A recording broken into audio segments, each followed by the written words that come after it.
Hello guys, welcome back to our channel.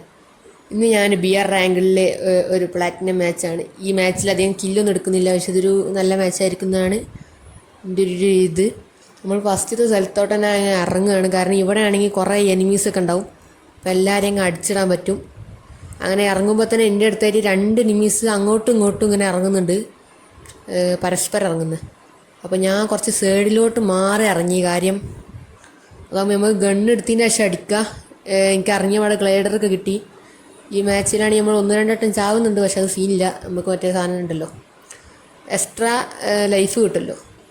എനിക്ക് ഇറങ്ങിയപ്പോൾ തന്നെ സ്കാറൊക്കെ കിട്ടിയായിരുന്നു. പിന്നെ എനിക്ക് പുതിയതായിട്ട് ഗൺ സ്കിന്ന് കിട്ടിയായിരുന്നു. എല്ലാവർക്കും കിട്ടുന്നുണ്ടെന്നാണ് കേട്ടത്. ആ കാര്യത്തിൽ ഞാൻ ചമ്മിപ്പോയി. എല്ലാവർക്കും കിട്ടുന്നുണ്ട്. ഞാൻ കാണിച്ചത് അതാണ് ഗൈസ്, P90 സ്കിന്ന് കിട്ടി. പിന്നെ ഞാൻ എസ്കേസ് ആക്കി. അതാകുമ്പോൾ നല്ല ഡാമേജ് കൊടുക്കാൻ പറ്റും. പിന്നെ ഈ ഒരു ക്ലൂ എന്ന് പറഞ്ഞ ക്യാരക്ടർ നിങ്ങൾക്ക് വേറെ ഒരു ആക്റ്റീവ് ക്യാരക്ടർ യൂസ് ചെയ്യാറില്ല. അതായത് ഇപ്പോൾ ഓറിയോൺ യൂസ് ചെയ്തുകൊണ്ടിരിക്കുന്ന ആൾക്കാണെങ്കിൽ ഓറിയോൺ അങ്ങ് ശീലമാണ്. ഓറിയോൺ എപ്പോഴും ഉപയോഗിച്ച് അങ്ങനത്തെ ഒരാളാണ്. ഇനിയിപ്പോൾ മറ്റേ സ്പീഡിൽ ഓടുന്ന അതിൻ്റെ പേര് താക്സു അങ്ങനെ എന്തോ ഒരു പേരാണ്. അത് യൂസ് ചെയ്യുന്ന ഒരാൾക്കാണെങ്കിൽ അതെപ്പോഴും യൂസ് ചെയ്ത് ശീലമാണ്. അലോക്ക് യൂസ് ചെയ്യുന്ന ആൾക്ക് അതെപ്പോഴും യൂസ് ചെയ്യണം. പക്ഷെ ഈ ഒരു ക്യാരക്ടർ അങ്ങനെയല്ല. ഇത് ഏത് സാഹചര്യത്തിൽ യൂസ് ചെയ്യണമെന്നൊന്നുമില്ല. ഇതെപ്പോഴാണ് യൂസ് ചെയ്യുക. ഇത് തീരുമ്പോൾ ഇത് പിന്നെ ഫുള്ളാവുന്ന ടൈമിൽ വീണ്ടും നമുക്കിത് ഇടാം, വീണ്ടും ഉപയോഗിക്കുക. എവിടെ എനിമി ഉള്ളതെന്ന് നമുക്ക് കാണാൻ പറ്റും. നമ്മൾ കാണാതെ പോയ എനിമിനൊക്കെ നമുക്ക് മാപ്പിൽ അവരെ എങ്ങോട്ട് പോയാലും എങ്ങോട്ട് തിരിഞ്ഞാലും നമുക്ക് കാണാൻ പറ്റും. ജസ്റ്റ് മിസ്സിനാണ് ഗൈസ് ആ എനിമിന് ഹെഡ്ഷോട്ട് പോയത്. സ്കോപ്പ് ചെയ്ത് നിൽക്കുമ്പോൾ ഹെഡ്ഷോട്ട് കയറരുത്. ഇപ്പം ഞാൻ അവൻ എങ്ങോട്ടൊക്കെ പോകുന്നുണ്ട് വെറുതെ ആവശ്യമില്ലാതെ നോക്കി. എനിക്ക് കാണാൻ പറ്റിയിരുന്നല്ലാതെ തന്നെ അപ്പോൾ ആവശ്യമുള്ള സമയത്ത് നമുക്കിത് ഉപയോഗിക്കാൻ പറ്റാതാവും. അതാണ് ഗൈസ് ഈ ഒരു പവറിൻ്റെ വേറൊരിത്. നമ്മൾ എപ്പോഴും ഉപയോഗിക്കും. ചില സമയത്ത് ആവശ്യം ഉണ്ടാവില്ല, എന്നാലും നമ്മൾ വെറുതെ ഉപയോഗിച്ചിടാം.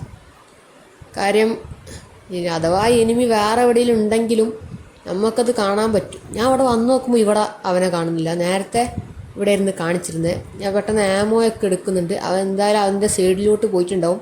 ഇപ്പോൾ എനിക്ക് 10 സെക്കൻഡ് കൂടി കഴിഞ്ഞാൽ പവർ ഇടാൻ പറ്റും. അപ്പോൾ അവൻ എവിടെ പോയെന്ന് അറിയാൻ പറ്റും. എൻ്റെ അടുത്തുണ്ടെങ്കിൽ എനിക്ക് അറിയാൻ പറ്റും. അടുത്തില്ലെങ്കിൽ നമ്മൾ വേറെ സ്ഥലത്തേക്ക് പോകും, അപ്പോൾ അവൻ അറിയാൻ പറ്റും. അങ്ങനെ അടിച്ചിടാൻ പറ്റും. അടുത്തുള്ള എല്ലാ എനിമീസും നമുക്ക് ഈ ഒരു പവർ മുഖേന കാണാൻ പറ്റുന്നതുകൊണ്ട് തന്നെ നല്ല എളുപ്പമായി കൊണ്ടിരിക്കുകയാണ്. P90 ആണെങ്കിൽ ഒരു പവർഫുൾ ഗണ്ണാണ് ഗൈസ്. ഞാൻ വീണ്ടും പവറൊക്കെ യൂസ് ചെയ്യുന്നുണ്ട് കേട്ടോ. എൻ്റെ അടുത്തെങ്ങാൻ അവൻ ഉണ്ടെങ്കിൽ ഇപ്പോൾ അടിച്ചിടാന്ന് വിചാരിച്ചിട്ടാണ്. അപ്പോഴേക്കും കടി കിട്ടി. മാപ്പിലാണെങ്കിൽ എൻ്റെ ബാക്ക് സൈഡിലായിട്ടും വേറൊരു എനിമി നിൽക്കുന്നതായിട്ട് കാണിക്കുന്നുണ്ട്. അതായിരിക്കും ചിലപ്പോൾ അവൻ എന്നാണ് ഞാൻ വിചാരിക്കുന്നത്. ഇത് വേറൊരു എനിമിയാണ് എന്തായാലും. ഇവനെ വൺ ടാപ്പൊക്കെ അടിക്കാൻ നോക്കുന്നുണ്ട്, പക്ഷെ കാര്യമില്ല, ഒന്നും ഏൽക്കുന്നില്ല അവൻ്റെ മേലിൽ. എൻ്റെ കയ്യിലാണെങ്കിൽ ഗൈസ് ഇനി ഒരു ഗ്ലൂ ആണുള്ളൂ. ഇത് വെച്ചിട്ട് റഷ് ചെയ്ത് അടിക്കാന്ന് വെച്ചാൽ റിസ്ക്കാണ്. പക്ഷെ ഞാൻ കുറച്ച് ഹെഡ് ഷോട്ടൊക്കെ കൊടുത്തു. പിന്നെ ഞാൻ അങ്ങോട്ട് റഷ് ചെയ്ത് പോയി. അവനോട് നല്ല അടി കിട്ടിയിട്ടുണ്ടായിരുന്നു, പക്ഷേ അവൻ ഹെഡ് ഷോട്ട് അടിച്ചിട്ടുകൊണ്ട് തന്നെ പെട്ടെന്ന് എലിമിനേറ്റ് ചെയ്യാൻ കഴിഞ്ഞു. ഹെഡ് ഷോട്ട് അടിക്കുമ്പോഴുള്ള അഡ്വാൻസ് അതാണ് ഗൈസ്. ഇനി നമുക്ക് കുറേ അടി കിട്ടിയാലും നമ്മളടിക്കുന്ന ഹെഡ് ഷോട്ടാണെങ്കിൽ നമുക്ക് ആ ഒരു എനിമിനെ പെട്ടെന്ന് അടിച്ചിടാൻ വേണ്ടി പറ്റും. അങ്ങനെ മാപ്പിൽ നോക്കുമ്പോഴാണ് വേറൊരു എനിമിനെയും കൂടി കാണുന്നുണ്ട്. ആ വേറെ എനിമിയാണെങ്കിൽ എൻ്റെ തൊട്ടടുത്തുണ്ട്. അപ്പോൾ എനിക്ക് മനസ്സിലായി ഇതിൻ്റെ ഉള്ളിലാണ്. അപ്പോൾ ഇതിൻ്റെ പുറത്തോട്ടാണ് നമുക്ക് കയറാനൊന്നും പറ്റത്തില്ല. അപ്പോൾ റിസ്ക്കാണ്. അങ്ങനെ നോക്കുമ്പോഴേക്കും ഇവിടെ വേറൊരു എനിമി കൂടി ഇറങ്ങി. അതിപ്പോൾ നേരെ ചത്ത അവനായിരിക്കും എന്നാണ് എൻ്റെ ഒരു ഊഹം. അങ്ങോട്ട് ഞാൻ ഈ ഒരു സാധനമൊക്കെ എടുത്ത് വലിച്ചെറിയുന്നുണ്ട്. അവനിങ്ങോട്ട് ചാടി ഉടനെ തന്നെ അടിക്കാൻ നോക്കി. ഞാൻ ആദ്യം കിട്ടൂലെന്നൊക്കെ വിചാരിച്ചു, പക്ഷേ ഹെഡ് ഷോട്ട് അടിച്ച് തന്നെ അവനങ്ങ് വീഴ്ത്തിയിട്ടുണ്ട്. അടുത്ത് എനിമിനെ കാണുന്നില്ല ഗൈസ്. നേരത്തെ കണ്ട എനിമിനെ കാണുന്നില്ല. അവൻ മിക്കവാറും അവിടെ തന്നെ ഉണ്ടാവാനാണ് ചാൻസ്. ഞാൻ നോക്കുമ്പോൾ ഇവിടെ റിവൈവൽ പോയിൻ്റ് കഴിഞ്ഞിട്ടുണ്ടായിരുന്നു.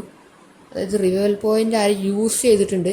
അപ്പോൾ ഇവിടെ നിൽക്കുന്ന ഈ എനിമിക്കാണെങ്കിൽ എന്താ പറയുക, ഒരു എക്സ്ട്രാ ഹെൽത്ത് എന്തായാലും ഉണ്ടാവും, അത് ഉറപ്പാണ്. നമുക്കാണെങ്കിൽ മാപ്പിൽ ഒരു എനിമിനെ തൊട്ടടുത്ത് കാണിക്കുന്നുണ്ടായിരുന്നു.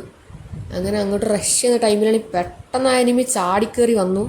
ഞാൻ പെട്ടെന്ന് ഗ്ലൂ ആയിട്ട് കവർ എടുത്ത് നിൽക്കുകയാണ്. അവനും ഗ്ലൂ എടുത്ത് കവർ എടുത്ത് നിൽക്കുക. അപ്പോഴേക്കും സോൺ അങ്ങ് മൂടി. ഇപ്പോൾ സേഫ് സോണിലോട്ട് കയറാൻ നല്ല പണിയാണ്. അവൻ ബോട്ടാണെന്ന് എനിക്ക് തോന്നുന്നത്. കാര്യം നമ്മളെ കാണുമ്പോഴേക്കും അവൻ ഓടല്ല ഒന്ന് ഹീൽ ചെയ്യാൻ വേണ്ടിയാണ് മാറി നിൽക്കുന്നത്. അവൻ ഹീൽ ചെയ്യുന്ന ഗ്യാപ്പ് നോക്കി അവനെ വൺ ടാപ്പ് അടിച്ചങ്ങ് ഇട്ടിട്ടുണ്ട്. ഈ മാച്ചിലെ ഫസ്റ്റിലെ വൺ ടാപ്പാണ്. ആദ്യം എടുത്ത 3 കില്ലും ഹെഡ് ഷോട്ട് തന്നെയാണ് നമ്മൾ എടുത്തിരിക്കുന്നത്. ഇപ്പോൾ നമുക്ക് മോൺസ്റ്റർ ട്രക്ക് എടുത്ത് പോകണം. അതിനാണെങ്കിൽ കുറച്ച് സമയം വെയിറ്റ് ചെയ്യേണ്ടി വരും. കാരണം ഈ ഒരു മോൺസ്റ്റർ ട്രക്ക് താഴത്ത് വന്നാൽ മാത്രമേ നമുക്ക് എടുക്കാൻ പറ്റുള്ളൂ. ഞാൻ ആദ്യം വിചാരിച്ചത് ഇവിടെ നിന്ന് കഴിഞ്ഞാൽ നമ്മൾ ചാവുന്നതാണ്, പക്ഷേ ഇവിടെ നിന്ന് കഴിഞ്ഞാൽ നമ്മൾ ചാവില്ല.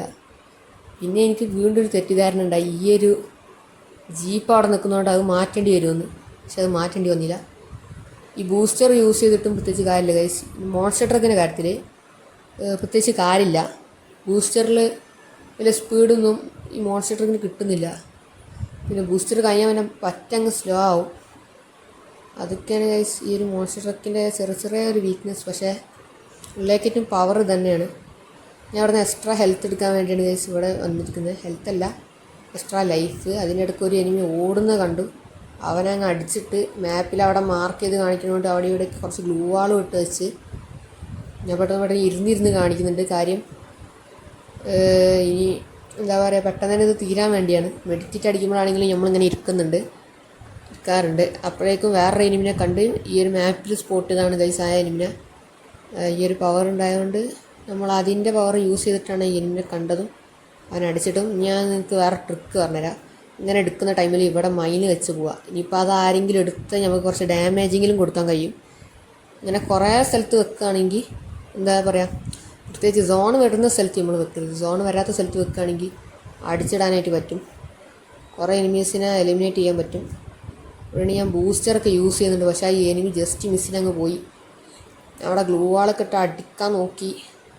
അടിയൊന്നും ഹെഡ് ഷോട്ടിന് കയറിയില്ല ഗൈസ്. എനിക്ക് ആ 8 കാലി വല കാരണം അവിടെ പെട്ടെന്ന് കവർ എടുക്കാൻ പറ്റിയില്ല. അതുകൊണ്ടാണ് ഗൈസ് അടി കിട്ടിയത്. ഇനിയും ഒരു ലൈഫുണ്ട്. ആ ഒരു കോൺഫിഡൻസിൽ തന്നെ ഞാൻ ഇറങ്ങി ഗൈസ്. വീണ്ടും പീക്കിലാണ് ഇറങ്ങുന്നത്. പീക്കിൻ്റെ ഈ ഭാഗത്തായിട്ടാണ് വന്നത്. അവിടെയൊക്കെ സോൺ വന്നുകൊണ്ട് തന്നെ നമ്മൾ ഔട്ട് ഓഫ് സോൺ സ്ഥലത്തായിരുന്നു ഗൈസ് ഉണ്ടായിരുന്നത്. അതുകൊണ്ടാണ് ഇവിടെ ഇറങ്ങി. ഇവിടെയാണെങ്കിൽ ആർക്കോ ഫയർ ചെയ്യുന്നതൊക്കെ നമുക്ക് ഇവിടെ കാണാൻ പറ്റുന്നുണ്ട്. നമുക്കാണെങ്കിൽ പവർ യൂസ് ചെയ്യുമ്പോൾ എവിടെയൊക്കെയാണ് ഉള്ളതെന്ന് കാണാൻ പറ്റും. അതുപോലെ തന്നെ നമുക്ക് M4A1 സ്കിന്ന് കിട്ടിയോണ്ട് തന്നെ ഞാൻ പിന്നെ വേറെ ഗണ്ണൊന്നും എടുക്കുന്നില്ല. ഇത് വെച്ച് കളിക്കാൻ തന്നെയാണ് പ്ലാൻ. അപ്പോഴൊക്കെ ഞാൻ ഈ വീടിൻ്റെ മുകളിൽ കയറാമെന്ന് വിചാരിച്ചു. പക്ഷേ വീടിൻ്റെ ഏറ്റവും ടോപ്പിലാണ് എനിമി. ഈ സ്റ്റെപ്പ് കയറിപ്പോയാൽ എനിമിനെ കണ്ടുപിടിക്കാൻ പറ്റത്തില്ല. ഞാനുള്ള ആമ മൊത്തം തീർത്തിട്ട് ആണെങ്കിലും അങ്ങോട്ട് കയറണം എന്നുള്ളൊരു വാശിയായി. അങ്ങോട്ട് 9 ആമ കൂടി ബാക്കിയുണ്ടായിരുന്നു. വീണ്ടും റീലോഡ് ചെയ്ത് കയറിയപ്പോഴേക്കും ഇവിടെ എനിമിനെ കാണുന്നില്ല. പിന്നെ എനിക്ക് ഉറപ്പായി ഇതിൻ്റെ ഏറ്റവും ടോപ്പിൽ തന്നെയാണ് എനിമി ഉള്ളത്. ഇങ്ങനെ ടോപ്പിൽ എനിമിനെ അടിക്കാൻ വേണ്ടി എനിമി ഇറങ്ങോളം വെയിറ്റ് ചെയ്ത് നിന്നാലും നമുക്ക് പ്രശ്നമാണ്. നമ്മൾ സോണിൽപ്പെട്ട് എത്തും. അതുകൊണ്ട് ഫസ്റ്റ് തന്നെ നമുക്ക് സോണിൽ കയറണം. ഇതിനിടയ്ക്ക് എനിക്കൊരു ചെറിയ പേടിയുണ്ട്. അഥവാ എനിമി എങ്ങാനും നമ്മളിതിലൂടെ ഓടുന്നത് കണ്ട് അടിച്ചു കഴിഞ്ഞാൽ നമുക്കൊന്നും ചെയ്യാൻ പറ്റില്ല. ഗ്രൂപ്പ് അടുത്ത് കവർ ചെയ്താലും നമ്മളെ HP വെറുതെ പോയിക്കൊണ്ടിരിക്കുകയാണ് ഈ ഒരു സോണിൽ പെടുന്നതുകൊണ്ട് തന്നെ. പെട്ടെന്ന് തന്നെ നമുക്ക് സോണിൽ നിന്ന് എസ്കേപ്പ് ചെയ്യണം. ഞാൻ ഇവിടെ നിന്നൊക്കെ ഒന്ന് നോക്കുന്നുണ്ട്. കാരണം പരാഫിനെ കണ്ടിട്ട് ഞാൻ എടുക്കുന്നില്ല. അതിൻ്റെ കാരണം M4A1 ഉള്ളതാണ്. പക്ഷെ ഇതിന് സൈലൻസർ ഇല്ല. സൈലൻസർ ഉണ്ടെങ്കിൽ കുറച്ചും കൂടി ഉപകാരപ്രദമായേനെ. അങ്ങനെ ഞാനിപ്പോൾ ഈ ഒരു ഇൻഹേലർ യൂസ് ചെയ്ത് ഓടിക്കൊണ്ടിരിക്കുകയാണ്. അതിനിടയ്ക്ക് ബാക്കിൽ നിന്ന് അടി കിട്ടി വീണ്ടും ചത്ത്. ഇനിയിപ്പോൾ ഇറങ്ങുന്നത് ഈ ഒരു ഭാഗത്തായിട്ടാണ്. ഇപ്പോൾ നമുക്ക് 6 കില്ലായിട്ടുണ്ട്. 6 കില്ല്. പക്ഷെ ഇവിടം കൊണ്ട് നമ്മളെ കളി ഇവിടെ തീരാണ്.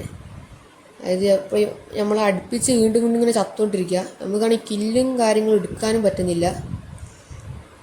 അങ്ങനെ മൊത്തത്തിലൊരു മൂഞ്ച അവസ്ഥയാണ് ഗൈസ്. നമുക്കാണെങ്കിൽ ഇവിടെ ഇത് കിട്ടി, തോംസൺ കിട്ടി. നമ്മൾ അടിക്കാൻ നോക്കി. പക്ഷേ ആ ഒരു എനിമിനെ കാണാത്തതുകൊണ്ട് തന്നെ നമ്മൾ പിന്നെ മാറി അടുത്ത ഡ്രോപ്പിൻ്റെ അങ്ങോട്ട് പോയപ്പോഴേക്കും ഒരു സംഭവം ഉണ്ടായി. ഞാൻ ഇപ്പോൾ കാണിച്ചു തരാം. M4A1 ഒക്കെ കിട്ടി. പക്ഷേ ഞാൻ പെട്ടെന്ന് അങ്ങ് ചത്തുപോയി. എന്താ സംഭവിച്ചതെന്ന് അറിയുന്നില്ല. ഞാൻ പെട്ടെന്ന് തന്നെ എങ്ങനെ ചത്തുന്നുള്ളത് നോക്കി. അപ്പോൾ നോക്കുമ്പോഴടുത്താണെങ്കിൽ അവൻ്റെ അടുത്ത് സ്നൈപ്പറായിരുന്നു. അവൻ ഹെഡ് ഷോട്ട് അടിച്ചിട്ടാണ് 1 ടാപ്പിലാണ് നമ്മൾ ഒതുക്കിയത്. അപ്പോൾ അത്രയൊക്കെ തന്നെയുള്ളൂ ഇന്നത്തെ വീഡിയോ. അടുത്ത വീഡിയോ വരെ കാണുന്നവരെ ബൈ ഗൈസ്. ഈ വീഡിയോ ഇഷ്ടപ്പെട്ടാൽ ലൈക്ക് ചെയ്യുക, ഇഷ്ടപ്പെട്ടില്ലെങ്കിൽ ഡിസ്ലൈക്ക് ചെയ്യുക.